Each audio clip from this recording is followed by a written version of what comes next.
Bienvenue dans cette salle. Attention, attention, attention. C'est l'heure de la Formule Express. Alors il va falloir faire vite. Vite, vite. Ça c'est. Allons prêt, non, oui, vite. Gamin, allez viens. C'est pourri, gamin. Salut à toutes et à tous et bienvenue pour ce nouveau retour à l'écran express saison 2. Nous sommes ici au cœur d'un petit cycle de 3 épisodes express consacrés à la collaboration de notre bébelle nationale avec le réalisateur Georges Lautner et le dialoguiste Michel Audiard au tournant des années 70 et 80. Max a déjà abordé la comédie policière Flic ou Voyou dans l'épisode précédent et il reviendra sur le professionnel dans le prochain épisode. Mais on se concentre aujourd'hui sur la comédie vaudeville Le Guignolo qui sort en salle pile poil un an après celle de Flic ou Voyou le 26 mars 1980. Est-ce que vous me prenez pour un guignolo? Bonjour, c'est Livou. Je vous ai ramené un éclair. Puis-je, avec votre permission, mon cousin a téléphoné à Venise. Je suis content. Vraiment content. Qui c'est celui-là? Un guignolo. Moi? Stop! Non, mais vous me prenez pour un guignolo?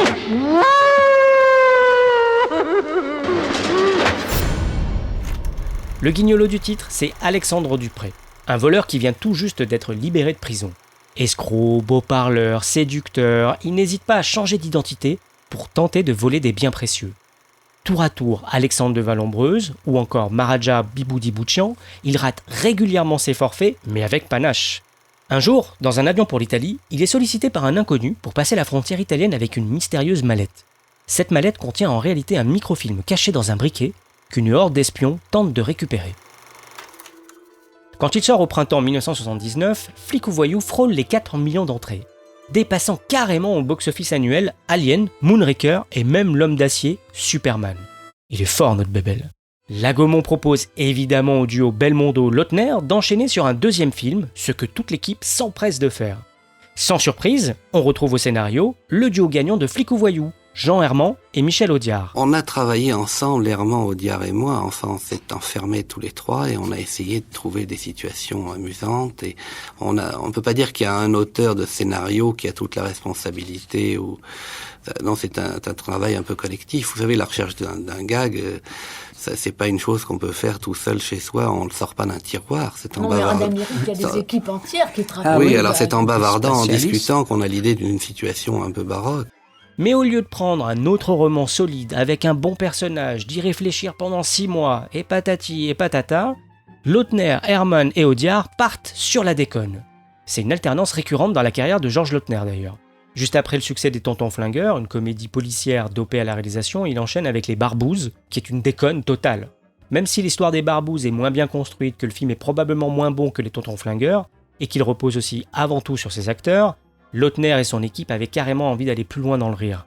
Faire un film, c'est lui consacrer une année entière minimum, et pour Lautner, raconter toujours les mêmes histoires, c'est pas son truc quoi. Il préfère la variété des sujets, passer d'un registre plus ou moins sombre à un autre plus léger et inversement. Cette fois, le nouveau scénario du Guignolo est un alliage de comédie et d'action dont l'histoire sert avant tout de prétexte à des gags qui s'accumulent. Des femmes trompent leurs maris, les maris trompent leurs femmes, des gens entrent, d'autres sortent, mais pas forcément par la porte. Bref, on est en plein vaudeville. Mais ça n'empêche pas un petit commentaire politique malicieux. Si on regarde bien, même s'il est sympathique, le personnage de Belmondo est quand même un bel escroc, avide d'argent, ce qui le conduit précisément à être récompensé à la fin par l'Élysée. Le message est on ne peut plus clair. Au nom du président de la République et en vertu des pouvoirs qui me sont conférés, je vous fais officier de la Légion d'honneur. Il s'agit donc d'un film humoristique, à la croisée du vaudeville, de l'opérette et de la comédie italienne. Car oui, l'action se déroule en grande partie en Italie, précisément à Venise, la ville de l'amour. D'ailleurs, le premier titre du scénario, c'est le pigeon de la place Saint-Marc, avant d'être finalement remplacé par le guignolo, un mot totalement inventé pour l'occasion. Mais au moment de la sortie du film, Lautner et Audiard, qui sont de grands farceurs, ont assuré qu'il s'agissait d'un véritable terme italien désignant un escroc minable qui se donne beaucoup de mal pour rater ses coups, mais avec panache. En tout cas pour tout le monde, ce titre permet d'évoquer l'Italie et aussi de faire rimer Guignolo avec Belmondo. Justement, durant l'écriture, Belmondo veille au grain. car la star est coproducteur du film via sa société Cerrito Film qu'il fonde en 1971.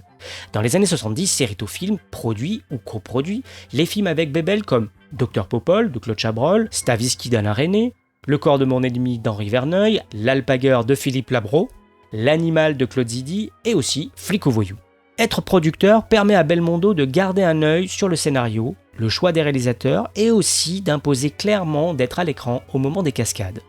Et il en profite aussi pour pousser les scénaristes un peu plus loin, comme le raconte Georges Lautner. Quand on raconte une scène à Belmondo, il la voit et il commence à la jouer. Et il la joue sous un angle qui lui est complètement personnel. Et comme il aime bien ces décalages comiques, il nous embarque dans une direction où on n'aurait sûrement pas été parce qu'on n'aurait pas osé le pousser. On avait besoin que lui s'adapte à la situation et qu'il commence à jouer en baroque. Alors quand il commence à jouer comme ça, nous on n'a qu'à embrayer derrière, la situation s'adapte à son personnage et chacun apporte quelque chose. Lors d'une scène clé, Belmondo pilote le hors-bord qui fonce à travers la lagune, monte et traverse le quai à Venise pour finalement faire une entrée fracassante dans l'hôtel d'Agnelli. Le bateau s'arrête dans la loge du concierge et Belmondo se présente. Michel Audiard détaille très bien le travail d'écriture avec Belmondo. Au niveau du départ, de la construction de l'histoire, alors là, il est très très regardant. Et il y a des scènes qui sont discutées des journées entières chez lui. On va à rue des Saints-Pères, on se met autour de la table, on déjeune, on discute.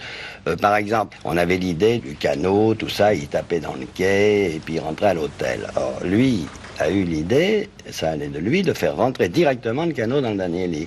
C'est assez rigolo parce que Jean-Paul est à la fois la star du film et est aussi le producteur du film. Alors là, il y a un espèce de paravent qui se crée. Il ne pense pas une seconde qu'une séquence comme ça va coûter beaucoup d'argent. Il n'y pense pas. Il pense acteur. Là, l'acteur l'emporte totalement sur le producteur. Peut-être qu'après, une fois couché le soir chez lui, il se dit... Je ne reprendrai plus cet acteur. C'est peut-être pas la bonne idée, mais... S'il doit choisir, c'est toujours le comédien qui l'emporte sur le producteur. Et justement, le tournage du film démarre à l'automne 1979, d'abord en France, puis à Venise. Et la séquence du bateau, assez dangereuse, demande à elle seule 2 mois et demi de planification. La cascade est mise au point par Michel Berreur, en collaboration avec Claude Carliez et Rémi Julienne, et elle nécessite la fabrication d'un tremplin avec des pieux enfoncés dans l'eau pour pouvoir monter sur le quai. Georges Lautner a toujours une certaine appréhension quand il s'agit de tourner les cascades de Belmondo. Ici, il y a plusieurs dangers. La vitesse du bateau, les vagues, les autres bateaux qui passent, le bateau qui peut se casser ou se retourner sur le quai. Car ce bateau de mer a un fond arrondi. Il risque donc de se coucher avant d'avoir parcouru les 40 mètres de quai nécessaires pour atteindre l'hôtel. Michel Berreur a l'idée de rajouter des petites roulettes sur chaque côté du bateau, comme sur les vélos d'enfants, pour que le bateau reste droit. Ensuite, à la fois pour protéger l'hôtel d'Agnelli, mais aussi le bateau, un grand mur de carton est placé devant l'hôtel. La cascade est filmée à plusieurs caméras et se passe à merveille. Belmondo descend même sous les applaudissements de l'équipe. Dupré. Alexandre Dupré. J'ai réservé. Parfaitement, monsieur Dupré, oui. La suite royale. C'est ça, la suite royale. Autre tour de force, Belmondo est suspendu sous un hélicoptère au-dessus de Venise. Il porte un haut de forme noir et aussi un caleçon blanc à pois rouges conçu par Belmondo en personne. Un look qu'on retrouve d'ailleurs sur l'affiche. Avant de tourner la fameuse scène, Belmondo doit faire 6 fois le tour de Venise, accroché à l'hélicoptère très fortement secoué par le vent. Même s'il est évidemment sécurisé par un harnais qui le maintient, la cascade n'est quand même pas facile. Et là encore, toc toc badaboum, me voilà, tout fonctionne. Cette adrénaline est stimulante pour Jojo la cascade. Les cascades, ce qui est bien, c'est toujours c'est bien avant, parce qu'avant il y a une petite appréhension, donc la veille, tout ça, ça donne une petite excitation. Le jour où on l'a fait, il y a une grande excitation, et le soir, c'est la fête de l'avoir fait, donc c'est des très très bons souvenirs. J'espère pouvoir faire ça encore longtemps. Comme sur Flic au voyou, c'est encore Henri Decaë qui fait la lumière du film. Ce grand chef opérateur a une carrière longue comme le bras, lézardée de films mémorables. Écoutez donc, il a signé la photographie de la majorité des films de Jean-Pierre Melville, Bob le Flambeur, Léon Morin, Le Samouraï, Le Cercle Rouge, tout ça c'est lui. Mais on lui doit également aussi Ascenseur pour l'échafaud, Le Beau Serge, Les 400 coups, Plein Soleil, La Tulipe Noire, Le Cornio, Le Clan des Siciliens, La Folie des Grandeurs ou encore Mort d'un pourri et Inspecteur la Bavure. Excusez du peu. À part l'équipe déco, le reste de l'équipe française est quasi identique à celle de Flic au voyou. Que ce soit le cadreur, l'ingénieur du son ou encore les responsables des costumes, de la coiffure, du maquillage, tout le monde est ravi de refaire un film ensemble. On retrouve d'ailleurs également la même équipe de comédiens, Georges Perret, Michel Beaune, Tony Kendall, Maurice Ozell, Philippe Castelli et Charles Gérard. Mais aussi 2 charmantes comédiennes italiennes entourent Belmondo. Tout d'abord la pétillante Mirella D'Angelo, qui joue Sophie la voleuse dans le premier acte du film. Et aussi Carla Romanelli, qui incarne Gina, qu'on retrouve impliquée dans une escroquerie vaudevillesque d'Alexandre Dupré, des séquences succulentes, pleines de chassés-croisés, dans lesquelles on retrouve avec bonheur Michel Galabru, qui joue le rôle d'un ancien complice d'Alexandre. Ça va? Non, ça va très bien. Il n'est pas là, le bougre! Il est enrugé! Allô, chef. Là! J'en suis sûr! La faim, la soif le débusqueront!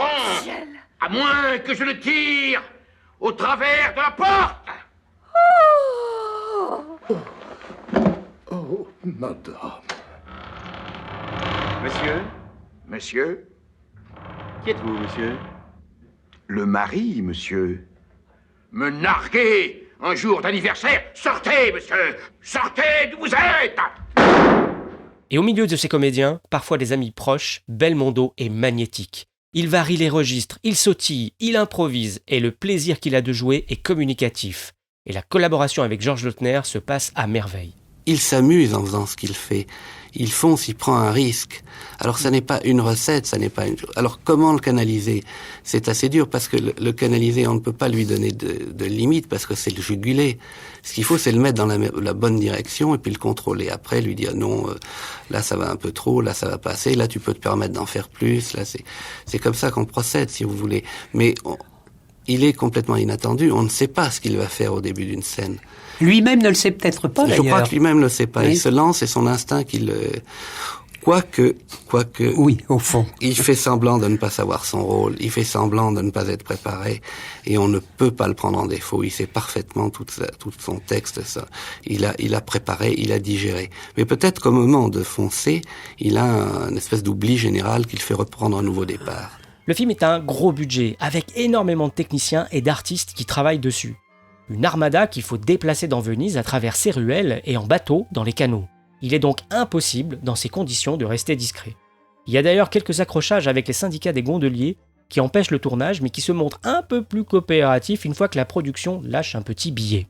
À part ces légers contretemps, au fond, tout se passe bien.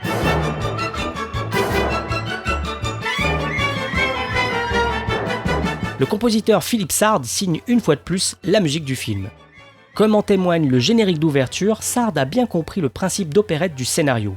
Il cherche donc ses influences musicales du côté de Jack Offenbach, notamment son opéra bouffe La vie parisienne. Mais le Guignolo a également des relents de films noirs dans des séquences plus calmes et mystérieuses.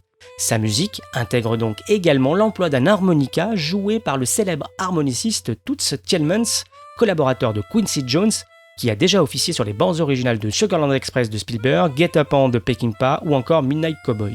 L'alliage audacieux de ces deux styles convient parfaitement au film.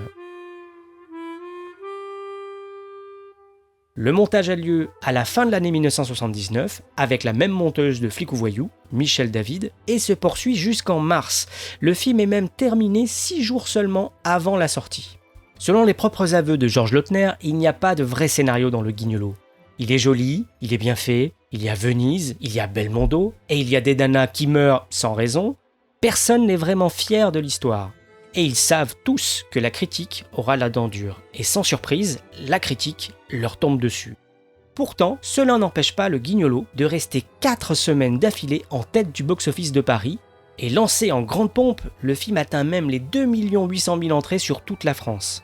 C'est 1 million de moins que Flic ou Voyou, c'est vrai, mais au box-office annuel, le Guignolo fait mieux que Le Roi et l'Oiseau, Shining, Les Blues Brothers, 3 hommes à abattre avec le pote de Belmondo Delon, et encore L'Homme d'Acier, Superman 2. Il est toujours aussi fort, notre bébelle. C'est vrai? C'est qu'on raconte sur vous? Dites toujours, je rectifierai. On dit que vous êtes voleur. Marchand de tableaux. Un marchand de tableaux est un voleur inscrit au registre du commerce. Moi, je suis espionne. Et ça marche? Vous êtes content? Aujourd'hui, ça va. C'est pas pareil tous les jours. Si c'est indiscret, ne répondez pas. Vous travaillez pour qui? Pour la France! Ah, si c'est pour la France. Figurez-vous que j'avais peur de trahir tout une certaine réserve. Mais alors là, ça va changer, mon petit. Le film est disponible sur les supports physiques DVD ou Blu-ray, mais aussi en VOD et SVOD, et il est disponible aussi sur Netflix. Vous savez, les avis, c'est comme les trous du cul. Tout le monde en a un. Comme annoncé la dernière fois, il y a un petit changement dans la Formule Express pour cette saison. Chacun d'entre nous va accueillir régulièrement un invité qui viendra nous parler de ses souvenirs et ses impressions liées au film du jour. Pour ce cycle Belmondo, Lautner, Audiard, il s'agit simplement d'échanges entre Max et moi, mais tout cela évoluera au cours de la saison. Salut Max. Salut. Comment tu l'as découvert et quel est ton rapport avec le film ? Alors, je l'ai découvert à la télévision, je l'ai découvert sur FR3, ah ouais. Pour les plus jeunes, l'ancêtre de France 3, diffusion en prime time, c'était déjà à l'époque, c'était déjà un film qui était multi-rediffusé à la télévision, et je suis certain de l'avoir découvert un soir au milieu des années 80, ou fin des années 80, je sais plus, et comme Flic ou Voyou, en fait, voilà, c'est un film que j'avais pas vu ni en VHS, ni nulle part, ni au cinéma, machin.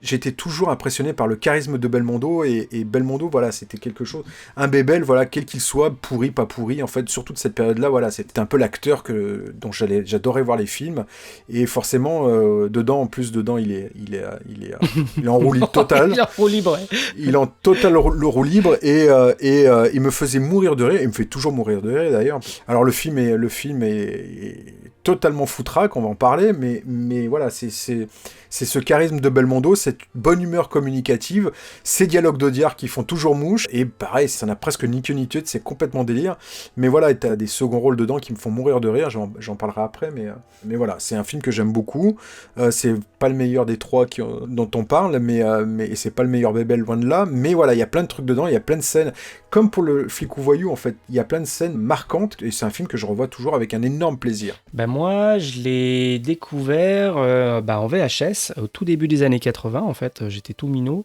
D'ailleurs, la plupart des bébels de cette époque-là, à l'exception du Flic ou Voyou, comme je disais la dernière fois, où je suis pas très sûr de l'avoir découvert en VHS, je pense que je l'ai peut-être découvert à la télé, mais je connaissais son existence via les bandes annonces. Bah là, c'est en VHS, notamment les VHS qu'avait mon oncle, en fait. Moi, j'avais un oncle qui m'a donné un peu le virus de la VHS, du DVD, et lui, il avait déjà une collection affirmée, déjà au tout début des années 80, avec pas mal de films d'horreur et tout ça, et aussi les bébels.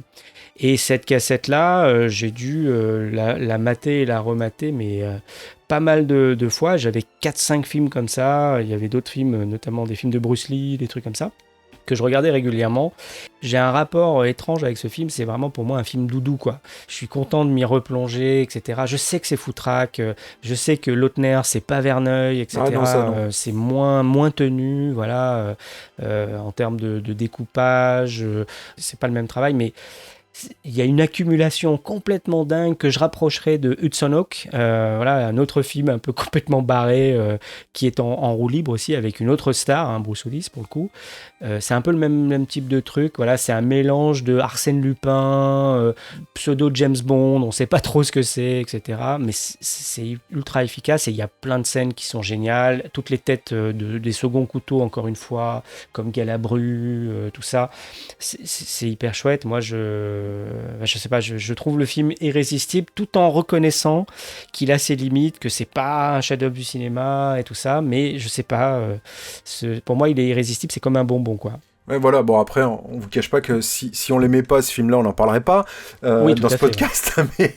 mais non, mais voilà, c'est pareil, c'est totalement foutraque, le scénar, il a été quasi improvisé, les mecs se sont fait plaisir, alors il y a les scènes de cascade dont tu as parlé, hein, les scènes la scène où il est suspendu à l'avion, en caleçon, t'as la scène, mais il y a toutes ces scènes cette scène de Comédie Boulevard où il est caché dans le placard, avec Galabru, avec les acheteurs japonais du Canaletto, voilà, tout ça c'est totalement délirant. L'histoire on retrouve Tony Kendall d'ailleurs, cet acteur italien, oui, qui jouait l'inspecteur Ray dans Flic ou Voyou, on le retrouve avec ce tueur avec son laser. Voilà, il y a quoi comme scène? Alexandre de Vallombreuse, c'est tout le début qui est complètement délire, quand il est en bibou.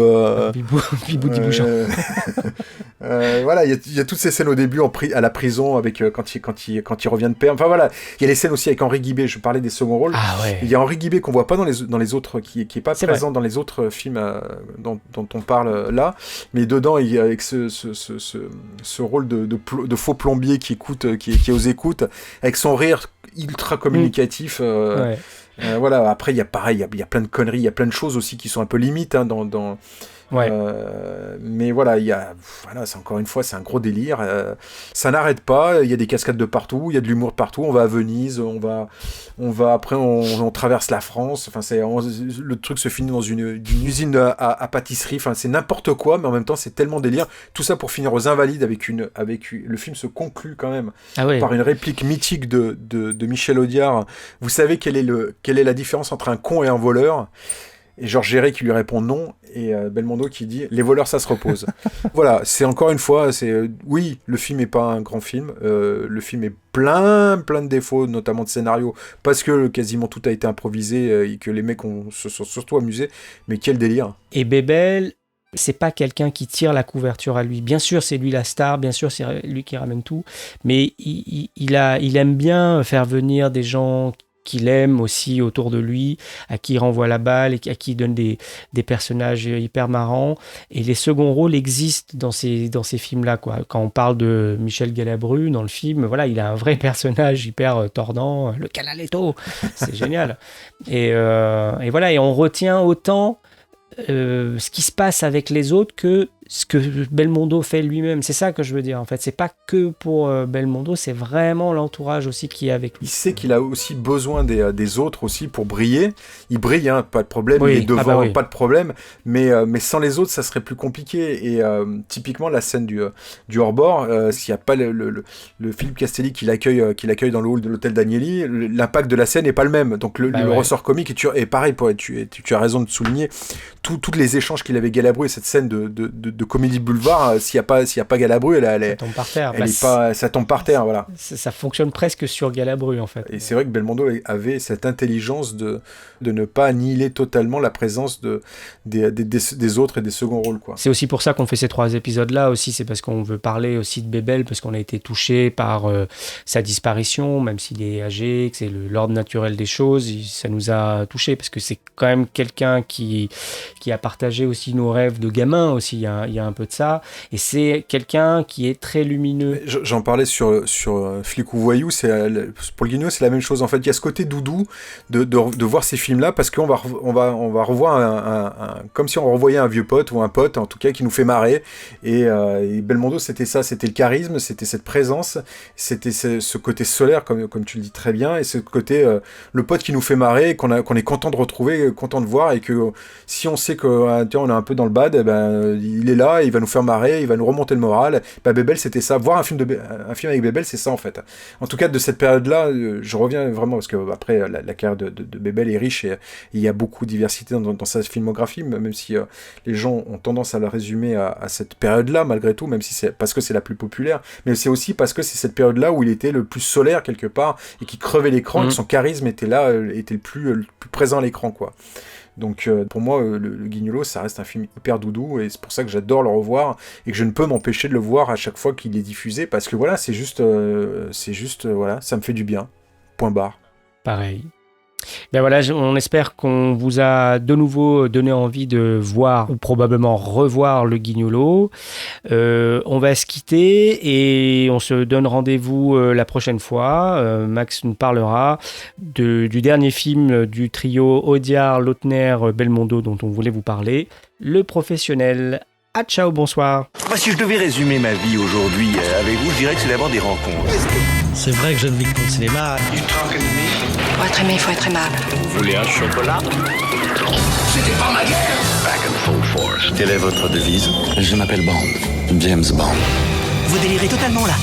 C'est ça qui permet de voyager à travers le temps. La vie a plus d'imagination que nous. J'espère que je ne vous apprends rien. Vous êtes un mélancolique. Mélancolique, mon cul.